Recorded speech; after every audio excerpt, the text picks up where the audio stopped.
ఈ నెల 29న జరగనున్న కొమురవెల్లి మల్లన్న స్వామివారి కళ్యాణం ఏర్పాట్లను పరిశీలించారు జిల్లా కలెక్టర్ మను చౌదరి. సిపి అనురాధతో కలిసి ఆలయానికి వచ్చిన కలెక్టర్కు అర్చకులు పూర్ణ కుంభంతో స్వాగతం పలికారు. స్వామివారిని దర్శించుకుని కళ్యాణం జాతర పనులను పరిశీలించారు అధికారులు. భక్తులకు ఎలాంటి ఇబ్బందులు లేకుండా ఏర్పాటు చేయాలని ఆదేశించారు. కళ్యాణ మండపం దగ్గర క్యూ లైన్లు, ప్రసాద కౌంటర్ల దగ్గర తాగునీటి వసతి కల్పించాలన్నారు.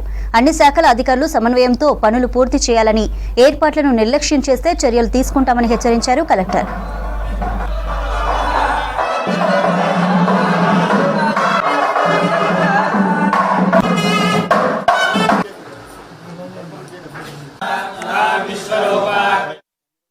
మల్లికార్జున స్వామి దేవాలయంలో జరగబోతున్న కళ్యాణం ఈ 29th డిసెంబర్ నాడు ఉంది. అదేవిధంగా బ్రహ్మోత్సవాల్లో భాగంగా 19th జనవరి నుంచి జాతర కూడా ఉంటుంది.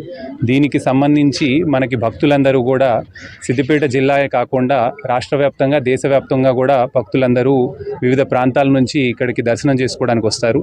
కాబట్టి వారికి ఎటువంటి ఇబ్బంది కలగకుండా మనం అన్ని డిఫరెంట్ డిపార్ట్మెంట్స్ ఏవైతే ఉన్నాయో, టెంపుల్ అథారిటీస్, ఈఓ గారు, అదేవిధంగా పూజారులు అందరితో కోఆర్డినేషన్ చేసుకొని ఎక్కడా కూడా ఏ డిపార్ట్మెంట్కి ఆర్ పబ్లిక్కి ఇబ్బంది కలగకుండా డిపార్ట్మెంట్స్ రోల్స్ అండ్ రెస్పాన్సిబిలిటీస్ ఏంటి, వారి డ్యూటీస్ ఏంటి అనేది కూడా క్లియర్గా ఈరోజు విజిట్ చేసి వాళ్ళకి ఎక్స్ప్లెయిన్ చేయడం జరిగింది.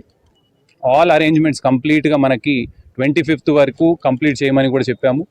మళ్ళీ 25th నాడు రీవిజిట్ చేసి ఒకసారి ఏ విధంగా రూట్ ఉంటుంది, భక్తులు ఎక్కడి నుంచి వస్తారు అనేది మళ్ళీ రీఎగ్జామిన్ చేసి కంప్లీట్ ఓవరాల్ అరేంజ్మెంట్స్ అన్నీ కూడా స్మూత్గా జరిగే విధంగా